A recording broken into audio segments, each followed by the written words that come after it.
여러분은 지금 KBS 1라디오 최경영의 최강시사와 함께하고 계십니다. 네, 검찰 윤석열 전 총장 내년 대선 여러 중요한 이슈들 불거질 때마다 이분 의견 궁금해지는데요. 추미애 전 법무부 장관 연결돼 있습니다. 안녕하십니까? 네, 안녕하세요. 예, 장관님, 일단 네. 김학의 전 법무부 차관이 이게 풀려났습니다, 보석으로. 네. 이거 어떻게 보세요? 그건 이제 검찰이 이미 그 법원에서도 3심까지 갔지만, 예. 건설업자, 이른바 이제 스폰서 검사이죠. 예. 수차례 상당한 뇌물을 받았고요. 또 10여 차례 이상의 성접대를 받은 것이 이제 이 사건의 본질인데, 예. 그것은 검찰이 기소 독점주의 아래에서 무혐의 처분을 여러 차례 했어요. 예. 그래서 나중에 이제 과거사위에서 조사를 한 것을 기소를 했지만, 공소시효가 지나버렸어요. 예. 네, 그래서 그것을 확정한 것이 주된 것이고요. 예. 두 번째 이제 수천만 원의 건설업자의 스폰서 외에 이제 다른 피해자한테 예. 뇌물 받은 것에 대해서는 이것을 이제 법정 진술 전에 예. 이제 따로 이제 수사하는 관행에 대해서 제동을 건 거거든요. 그러니까 예. 이른바 공판 중심주의에 충실하지 않은 과거형 방식의 수사에 대해서 제동을 건 것이기 때문에 예. 그 판결의 의미를 제대로 살펴야 될 것 같고요. 예. 그래서 그거에 대한 대표적인 사건 떠오르는 게 있으시죠. 바로 예. 한명숙 전 총리 정치자금 수사 사건에서 죄수인 증인을 검사들이 여러 차례 집체훈련, 모의훈련을 시켜가지고 허위 증언을 하도록 한 것이거든요. 그것에 대해서는 검찰이 지난 3월에 이 검사의 모해 위정 교사 혐의에 대해서 무혐의 처분을 또 해버렸어요. 예. 근데 이게 이제 어제 이제 같은 날 대법원은 여기 수사 관행에 대해서 제동을 걸었고요. 예. 같은 날 공수처에서는 바로 한명숙 정치자금 수사에 있어서 위정교사를 했던 예. 검사에 대해서 불기소 처분한 것에 대해서 또 이제 수사를 착수를 했어요. 직권 남용을 해서 직무유기를 한 것이다라는 혐의로. 예. 그래서 대법원과 이 공수처가 같은 방향으로 가는 오히려 그런 의미가 있다. 이렇게 보여지네요. 저로서는. 예. 네. 근데 이제 지금 관련돼서 이른바 이제 성접대 동영상 2012년부터 거의 10년 전인데. 그렇죠. 네. 그거는 사라지고. 네네. 불법 출국 금지와 관련된 어떤 네. 절차적인 문제만 주로 네네. 남았어요. 보도되고 네네. 있고. 어떻게 네네. 생각하십니까? 지금 성접대 동영상을 예. 말씀을 하셨는데, 이른 아침에 이거 얘기하기가 참 하지만. 예. 성접대 동영상은 검찰 스스로가 누군지 너무 잘 알아요. 국가수 감정을 거치지 않아도. 예. 딱 봐도 누군지 그분들은 다 아세요. 왜냐하면 거기에 그냥 동영상만 올라온 것이 아니고요. 예. 음성 녹음이 음성이 녹화된 것이 있군요. 예. 네네 있는데 음색하며 또 노래가 예. 해당 주인공의 김학의 전 차관이죠. 예. 그분이 늘 술자리에 가면 부르는 18번 노래라는 거예요. 네, 그래서 이건 딱 봐도 가르마 이전에 저분이 김학의 씨가 맞다 예. 라고 하더라고요. 보는 분들은. 예. 네. 그래서 그 당시에 이미 불기소하는 게 아니고요. 제대로 수사를 하고 기소를 했어야 되는 건데 예. 그 본질은 기소 독점을 하는 검찰이 예. 직권 남용해서 다 감춰버리고 사건을 매장시킨 거죠. 그래서 나중에 지금 너무 해결망측한 거죠. 지금 기억을 해보시면 예. 출국 금지가 당연히 됐어야 되는데 출국 금지 처분이 안 된 정보를 누군가 김학의 씨 씨 측에다가 제공을 했겠지요. 예. 그래서 출국 금지가 안 된 걸 그 정보를 알고 미리 나갈 준비 변장을 다 했잖아요. 대역도 앞세우고. 네. 그런데 그 사건을 도리어 이제 와서 누가 김학의가 당연히 나갔어야 되는데 출국을 방해하고 못 나가게 했느냐. 그러니까 예. 이게 하나의 검찰이 조직 범죄 같은 거예요. 가치가 전도된 사건이었다. 네. 예. 네. 그걸 꼬리 자르려고 했었는데 이게 검찰 전체의 신뢰가 이게 들통나는 순간에 신뢰가 추락하는 엄청난 사건이죠. 예. 그러니까 그것이 창피하니까 이제 김학의를 빨리 출국시켜서 그냥 사건을 완벽하게 암장을 시켜버리려고 했는데 그게 이제 들통난 건데 거기에 대해서 화를 내는 것에 불과한 거죠. 정말 이게 그 사법농단 법원의 그 사법농단을 기소했던 네. 검사들이 스스로 자신들이 그 검찰권에 대해서 검찰권 농단에 대해서는 사건을 암장을 시켜버리려고 하는 엄청난 사건이에요. 사실은. 예. 네. 그 어제 KBS 9시 뉴스에 이 보도 나온 거 보면 말입니다. 혹시 보셨는지 네. 모르겠습니다만 청와대에서 인사검증하는 민정수석실이 이용구 전 네. 법무부 차관의 택시기사 폭행 사건을 파악을 했다. 이미 인지하고 있었다. 네. 그 관련된 기사에 보면 법무부도 11월 9일 지난해 11월 9일에 이 사건을 인지하고 있었다. 이런 대목이 나오거든요. 네. 그때 당시에 이제 장관이셨기 때문에 네. 그 부분은 이거 어떻게 보시는지. 예. 인지를 하고 있었다라는 예. 것이 뭐 엄청난 범죄가 있는데 이걸 알고 있었다 이런 전제를 깔고 말씀하시는 것 같은데요. 예. 그런 건 아니고요. 이분 자체가 제가 잘 아는 분이에요. 왜냐하면 제가 이 법무부 내에 개혁적인 분이 몇 분 되지 않거든요. 검사님들이 검사 출신 법무부 그 간부들이 한 4-5명 되셨고요. 예. 그러니까 이 검찰의 미래를 어떻게 끌고 가자 이렇게 개혁적인 분이 그러니까 오죽하면 그 지금 검찰총장으로 지명됐던 당시의 차관 김호수 차관이 그 개혁적인 검사 법무부 안에 있는 5명을 개혁에 저항하는 그 윤석열 사단에서 을사오적에 빗대가지고 무슨 이 검찰 오적이라고 라고 이름을 붙였다고 해요. 비아냥되면서. 그런데 그 당시 지금의 그 이용구 차관님은 그 당시에 법무실장 비검사 출신의 법무부 간부인데 법무실장은 여러 가지 그 개혁 법안들을 만드는 곳이에요. 법무부 안에서. 네, 그러니까 이분은 법무실장을 오랫동안 하면서 이 문재인 정부 초기부터 법무실장을 하시면서 그 개혁적인 그 간부 검사 출신들과 함께 여러 가지 개혁 입법에 기여하신 분이에요.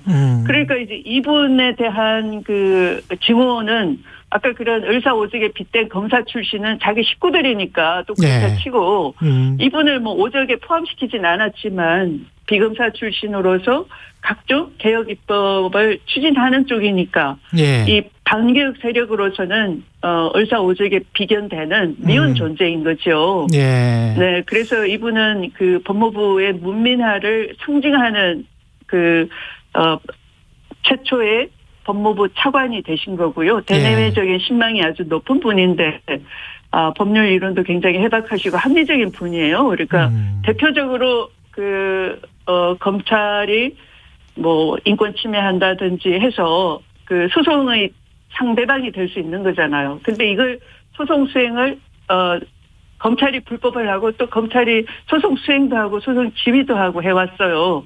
이런 것을 이제 법무부로 가지고 온 이걸 대표적으로 이분이 해낸 거죠. 그래서 제가 있을 이제 때 그걸 좀 타겟화되고 있다 이런 말씀이시네요. 그러니까 이용구 전 차관이.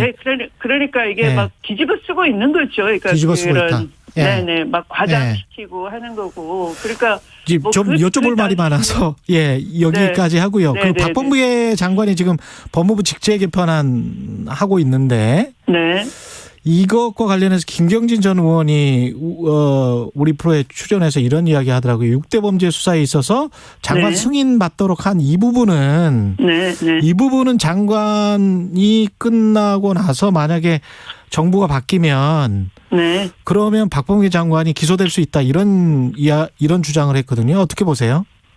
그것은 말씀하신 의원이 이해를 예. 못해서 그러니까 이 검찰 개혁의 취지나 방향을 예. 오해한 것에서 비롯된 것 같고요. 예. 지금 형사부에서는 직접 수사를 하려면 장관을 승인을 받아야 된다라는 그런 것을 반발한다라고 보여지고요. 왜냐하면 형사부라는 것은 그 수사를 전담하는 경찰에서 송치한 사건을 전담하는 부서거든요. 예. 그러니까 전담하고 있는 이 외의 거를 하면 안 된다예요. 근데 굳이 불가피하게 해야 된다면 승인을 받아라 하는 것은 그런 흔한 외의 일을 하기 때문에 누군가는 감독해야 되는 거고 그 지휘 감독권자는 바로 장관일 수도 있는 거죠. 그러니까 장관이 직접 승인한다가 아니라 이 검찰청법 8조에 의해서 지휘 감독권이 그 파이프라인이 검찰총장인 거죠. 검찰총장을 통하여 승인할 수 있는 거죠. 그러니까 이 지금의 그 검경 수사권 조정 이후에 그러면 될수록 직접 수사할 수 있는 범위를 줄이고 직접 수사하지 말라는 것이고 이제 전국적으로는 수사권을 다 내려놔야 되는 것이죠. 왜냐하면 수사라는 건 불가피하게 인권 침해적인 것이니까 그걸 수사를 전담하는 부서에 맡기는 것이고 전국적으로는 이제 수사청을 설치해야 되는 것이고요. 그런데 그거의 수사에 대한 적법성 통제를 이제 법률 전문가인 검사가 하자는 것이고요. 이게 다 선진 사법 형사사법에서 하고 있는 것이고 우리는 70년 동안 안 했던 것이고 후진적인 것이고. 아니 근데 장관의 승인을 받게 되면 그러면 아무래도 이제 독립성이나 검사들의 독립성이나 중립성에는 좀 그 영향을 끼치게 될 것 같은데요. 정치적으로는. 아니 수사를 전국적으로 내려놔야 되는데 하지 말아야 될 수사를 하는 거니까 그거를 형사부는 경찰이 수사한 걸 넘겨받아서 수사에 대한 적법성을 통제하는 게 형사부거든요. 그런데 바로 직접 수사를 또 하겠다 그러면 고단 없는 일을 하게 된 거니까 그것은 이 지휘 감독권자인 장관이 검찰총장을 통해서 보겠다라는 거죠. 알겠습니다. 네네. 윤석열 전 총장 관련해서 계속 여러 가지 소식이 들려오고 있습니다. 네네. 공수처도 수사에 착수했다. 직권남용 혐의. 근데 이제 국민의힘 당대표 후보인 나경원 전 의원은 문재인 정권이 윤석열 죽이기에 돌입했다. 이렇게 신독재 플랜이 다시 시작된 것이다. 이렇게 비판을 했는데요. 어떻게 보십니까? 예. 그것은 공수처라는 것이 그러니까 검사들도 이제 그런 독점적인 영장 청구권, 수사 기소권 모든 걸 가지고 있었는데 그러다 보니까 선택적 정의를 구사하고 제 식구는 감싸주고 한다는 거잖아요. 근데 그것에 대해서 이제 공수처를 만든 거죠. 하나의 개혁, 그러니까 민주적으로 검사도 너무 무소불위니까 거기에 대한 검사를 수사하는 기관이 필요하다. 이게 공수처라고 쉽게 설명드릴 수 있는 거죠. 그런데 그런 옵티머스 사건이 초창기에 만약에 불기소되지 않았더라면 그러니까 기관이 수사 의뢰를 했어요. 정파진흥원이라는 데서 600억 이상의 피해를 당했는데 그거는 회수를 했어요. 공공기관은. 그런데 일반 피해가 있을 수 있으니 이거 좀 이상한 겁니다. 그래서 좀 수사를 해보십시오라고 했는데 그걸 윤석열 전 총장이 중앙지검장으로 있을 때 불기소를 해버렸거든요. 네, 그래서 그것에 대해서 직권남용이 있지 않느냐 하는 것이 고발이 되어 온 거고 공수처 설립 취지대로 가는 거예요. 아까 말씀드린 한명숙 정치자금 수사에 있어서 검사들이 죄수인 증인을 여러 차례 직책훈련시켜서 위정하도록 했다는 것도 고검장 회의까지 열어가지고 임원정 검사가 열심히 수사하고 기소장 초안까지 만들어놨지만 그거 다 묵살하고 그걸 불기소 처분을 해버렸거든요. 그런데 그것도 공소시효도 끝나버렸어요. 네, 그래서 이런 직권남용을 해서 직무유기를 한 것에 대해서 고발된 것을 공수처가 해주세요 하는 건 공수처 설립 취지에 맞는 것이지 그게 무슨 뭐 신독재거나 한다는 건 법을 공부를 안 하셔가지고 하는 말씀 아닌가 싶네요. 네. 대선 관련해서는 잠시 있다가 질문하도록 하고요. 제가 한 3분 정도밖에 안 남아서. 네. 아까 그 이용구 전 차관 관련해서. 네네. 그 추미애 장관님 정책보좌관과 여러 차례 통화를 했다고 하고 폭행 이후에. 네. 그러니까 사건을 인지를 하고 이것을 청와대나 법무부가 어떻게 생각을 한 건지 이 사건에 관해서 그냥 뭐 상관이 없을 것 같다. 그 법무부 차관으로 임명하는 것에 관해 이렇게 판단을 한 건지 아니면 어떻게 생각을 하신 겁니까? 그때 당시에는?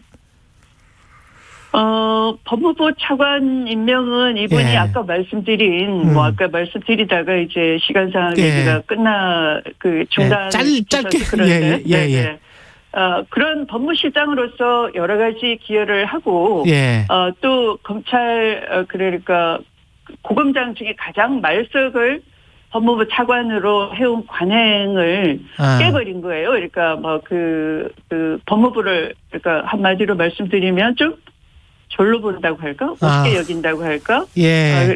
그런 게 그 검찰 조직 내에 있었던 거죠. 그래서 고검장 중에 가장 말석을 이제 법무부 차관으로 해온 관행을 깨고 이분이 그동안 법무실장으로서 보인 여러 가지 개혁 입법에 대한 기여 또 그런 개혁 입법은 계속 추진이 돼야 되는 것이고 그래서 법무부를 문민화하는 데 상징하는 그런 그 초대 차관이 될 것이다 해서 굉장히 적극 추진을 했던 분이고요. 그때 그 상황 사건은 알고는 있었죠.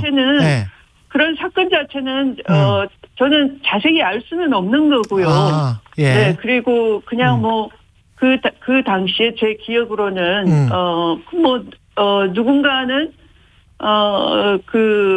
얼핏 지나가면서 얘기를 한 것 같은데 뭐 그게 그럴 만한 분도 아니었고요. 상당히 시사적인 분이었고 뭐 어디 가서 뭐 누구를 때리거나 할 분도 아니었고 그냥 좀 뭐 그게 그 당시는 무혐의 됐다라고 그렇게 지나가듯이 뭐 얘기를 한 거였고 뭐 개념치 않은 뭐 그런 상황이죠. 그게 무슨 저한테 뭐 정식 보고가 됐다거나 엄청 큰 사건이 있는데 이게 뭐 매장이 됐다거나 이런 게 아니고요. 네.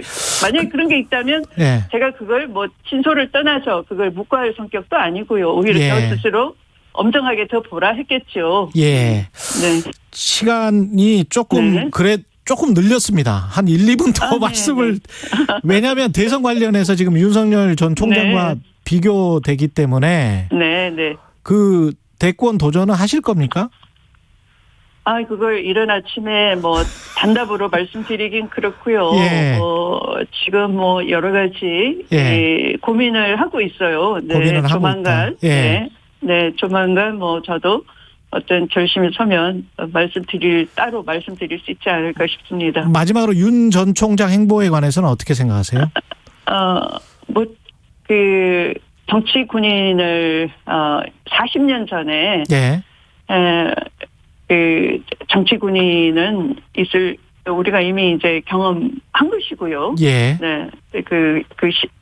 그 민주주의에 대해서 민주주의를 어떻게 파괴하는지를 그리고 이제 그런 하나회라는 정치 그 군인을 척결해냈죠. 김영삼 정부에서. 그렇습니다. 그런데 이 정치 검사는 더 무서운 거죠. 왜냐하면 한 손에 칼, 한 손에 법전을 들고서 있는 거니까 더 엄청난 거죠. 그래서 민주주의 위기를 초래하는데 이것은 민주주의 수준과 상관없이 뭐 하루아침에 민주주의를 우리도 모르는 새 파괴할 수가 있어요. 한번 생각해 보십시오. 이 검찰을 마음대로 주무를 수 있는 사람이 바로 대통령이 됐을 때 그 사람들이 느낄 수 있는 공포감을 한번 생각해 보십시오. 그래서 정치 검사가 바로 대권을 직행한다 하는 건 우리 민주주의를 그냥 악마한테 던져주는 거나 똑같습니다. 알겠습니다. 그래서 그건 절대 있을 수가 없다 하는 가져야 되는 것 같아요. 네, 여기까지 하겠습니다. 네. 말씀 네, 감사합니다. 추미애 네, 전 네. 법무부 장관이었습니다. 고맙습니다. 공정, 공익.